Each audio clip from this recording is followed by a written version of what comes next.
वडनेर भैरव येथील वक्ते परिवाराने तुर्की देशातील संकरित बाजरी पिकाची कणीस 3 ते 4 फूट असल्याची बाजरीचे पीक केले आहे। त्यामुळे वडनेर भैरव परिसरात व सर्वत्र चर्चेचा विषय ठरत आहे। चांदवड तालुक्यातील वडनेर भैरव येथील एका शेतकऱ्याने तुर्की देशातील संकरित बाजरीचा यशस्वी प्रयोग करून परिसरातील अन्य शेतकऱ्यांना आश्चर्याचा धक्का दिला आहे। शेतकरी रघुनाथ साळोबा वक्ते राहणार वडनेर भैरव तालुका चांदवड जिल्हा नाशिक या प्रगतिशील शेतकऱ्याने तुर्की देशातील संकरित बाजरीचा यशस्वी प्रयोग करण्यासाठी आपला शेत गट नंबर 1280 येथे बाजरी हे पीक पेरलेले आहे। मात्र हा शोध या शेतकऱ्यांनी मोबाईलद्वारे गुगलच्या सहाय्याने व व्हॉट्सअपच्या व्हिडिओच्या माध्यमातून हे तुर्की संकरित बियाणे सोलापूर जिल्ह्यातून मिळवले आहे। तसेच या तुर्की बाजरी बियाण्याची किंमत 900 रुपये किलो इतकी असून तर सरासरी आपल्या पारंपरिक बाजरीच्या बियाण्यांपेक्षा 400 ते 500 रुपये महाग असल्याचे सांगण्यात आले। तसेच आपल्या पारंपरिक बाजरी पिकाच्या कणसापेक्षा 3 फूट लांबीचे असल्याचे सांगितले व हे पीक दोन्ही हंगामात येते व त्याला खतपाणी हे आपल्या पिकासारखे द्यावे लागते। त्यामुळे तुर्की संकेत बाजरीच्या प्रयोगामुळे वडनेर भैरव पुन्हा एकदा चर्चेत आले आहे। कारण पारंपरिक पिकांमध्ये नवकल्पना राबत शेतकरी उत्पादन वाढीचा मार्ग शोधत आहे। कमी माहितीतही धाडस केल्याने हा प्रयोग इतरांसाठी प्रेरणादायी ठरत आहे। तर हे पीक एकरी 20 ते 25 टन मिळेल अशी अपेक्षा शेतकरी रघुनाथ साळोबा व पंडित वक्ते यांनी केली आहे। मात्र आगामी कापणीनंतर या पिकाची खरी उत्पादन क्षमता स्पष्ट होणार आहे असे एकंदरीत दिसून येत आहे। तर या घटनेचा आढावा घेतलाय DJ महाराष्ट्र न्यूजचे मुख्य संपादक देविदास जाधव यांनी।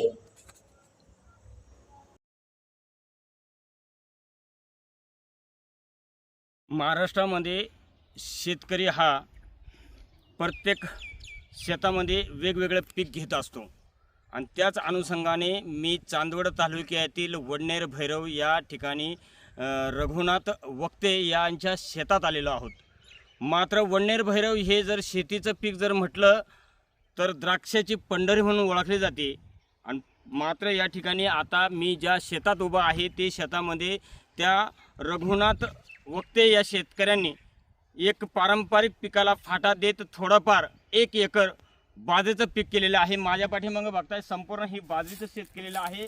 या शेतामध्ये पारंपरिक शेतीचं जे कणीस असतं हे 9 ते 10 इंचापर्यंत असतं। मात्र या शेतामध्ये जे शेतकऱ्यांनी जे शेतामध्ये जी बाजरी केली आहे ही तुर्की देशातील बाजरीचं पीक आहे। त्या पिकाचे जे कणीस आहे ते 3 ते 4 फूट एवढ्या उंच लांबीचं आहे आणि त्यांनी ती शेती केलेली आहे। त्या शेतामध्ये आपण आता आलेलो आहोत। या ठिकाणी ज्या शेतकऱ्यांनी जी शेती केलेली आहे त्यांच्याशी संपर्क साधणार आहोत की या शेतामध्ये कशा पद्धतीने तुम्ही ही शेती केलेली आहे।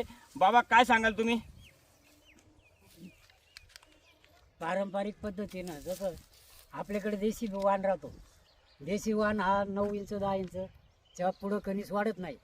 त्याच्यामुळे काय झालं, मला सूचना माहिती मिळाली का कमीत कमी 2.5 फूट कणीस ते 3.5 ते 4 फुटापर्यंत कणीस होतं।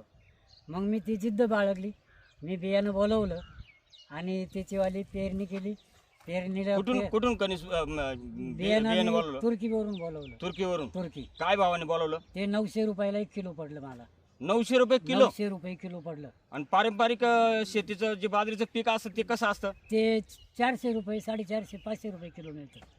बरोबर। मग आता तुम्हाला काय याचा काय अनुभव वाटतो? अनुभव आला तर ते पैसे गेले, पण काही केलं तर आपल्या पारंपरिक बाजरीपेक्षा हे 10 पट नफा देणार पीक आहे। कशामुळं? त्याची लांबी आणि रुंदी कणसाची असल्यामुळं काही 4 फूट दाण्याची संख्या वाढते। 4 फूट हे कणीस आहे। पारंपरिक बाजरीचं 9 इंच कणीस येतं, त्याच्या दाण्यामध्ये फरक आहे। म्हणजे त्याचं काही केलं तर 8 पट कणीस वाढलेलं आहे मोठं। आता तुम्ही किती केलेले आहे बाजरी पीक? 1 एकर पूर्ण केले। तुम्हाला काय अपेक्षा आहे आता सध्या? अपेक्षा माझी 20 क्विंटलची। सरासरी तुम्ही याच्या अगोदर कुठं बघितलं किती देतं काय? मी याला बघितलेलं आहे वारसीला, तर त्याने एकरी 27 क्विंटल बी घेतलेलं आहे उत्पन्न घेतलं नेट। तुमची काय अपेक्षा आहे आता सध्या? माझी आपल्या परंपरेप्रमाणे काय होईल 20 क्विंटलची अपेक्षा आहे एकरी। तुम्ही हे पीक कशाने पेरलं? हे ट्रॅक्टरनं पेरलं, पेरणी यंत्र। पेरणी यंत्र? हा, पुतण्याकडूनच पेरलं। त्याचप्रमाणे या ठिकाणी जे जे पीक पेरलं आहे ते ट्रॅक्टरच्या पद्धतीने पेरलेले आहे. त्या ट्रॅक्टरच्या पद्धतीने ज्यांनी जे पीक पेरलं ते चालक सुद्धा या ठिकाणी आहे, त्यांची संपर्क साधला. दादा, कशा पद्धतीने पेरलं तुम्ही? नमस्कार. साधारणतः मी वडनेर भैरवचा एक सर्व शेती क्षेत्रामध्ये साधारणतः 15 ते 20 वर्षापासून ट्रॅक्टरच्या साहाय्याने सर्व शेतकऱ्यांचे सेवा करण्याचं काम करतोय. आणि या सेवा करीत असताना मी प्रत्येक कामामध्ये एकदम प्रगतशील आणि टॅलेंट पद्धतीने शेती करतो. पण शेती करीत असताना या सर्व पिकांची पेरणी करीत असताना साधारणतः 10 ते 15 वर्षापासून पेरणी करीत असताना मी सध्या बाजरीचं बियाणं हे आमचे चुलते रघुनाथ साळबोगते यांनी एक मला सूचनेप्रमाणे त्यांनी सांगितलं की आपल्याला एक नवीन पद्धतीची बाजरी करायची. तर त्यांनी साधारणतः तुर्कीमधून पोस्टानं आणि हे बियाणं बोलावलं आणि मला म्हणे अशा पद्धतीने पेरायचं. मला तर कुठलाही या बियाण्याचं कोणी माहिती पण दिलेली नव्हती का इतक्या इंच इतक्या बाय इतक्या इंचावर पेरलं गेलं पाहिजे. परंतु मी माझ्या अनुभवानुसार ते 12 बाय 6 इंचावरती पेरलं आणि पेरल्यानंतर ती बाजरी मी अक्षरशः दिसताना पातळ पद्धतीनेच पेरली, एकदम पातळ का दाटणी. आणि साधारणतः 1 बिघ्याला आणि एकराला 2 किलो बियाणं वापरलं. आणि त्या माध्यमातून आज वडनेर भैरव या प्रगतशील भैरवनाथाच्या द्राक्षनगरीमध्ये एक नवीन पीक जन्माला आलं. आणि त्या पिकाचा माध्यमातून आज आम्हाला साधारणतः एकरी 20 ते 25 क्विंटल बाजरी होईल अशी अपेक्षा आहे. आणि अशीच प्रगती वडनेर भैरवची प्रगती शेतकरी करीत राहू. आणि वेळ आल्यास तर मी रात्रीची सुद्धा पेरणी करतो. त्याचप्रमाणे या ठिकाणी जे त्यांनी पेरलं पारंपरिक पेरणीप्रमाणेच त्याची पेरणी देखील आहे, त्यामध्ये कुठलाही एक बदल नाही आहे.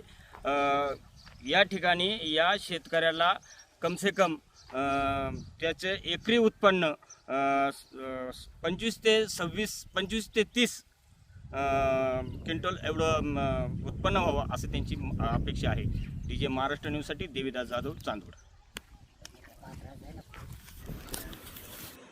आपल्या जिल्ह्यातील व तालुक्यातील तात्काळ बातम्या व जाहिराती बघण्यासाठी आजच DJ महाराष्ट्र न्यूजला सबस्क्राईब व लाईक करा.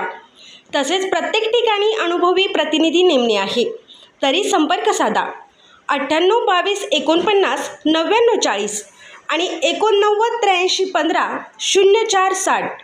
मुख्य संपादक देवीदास जाधव, चांदवड.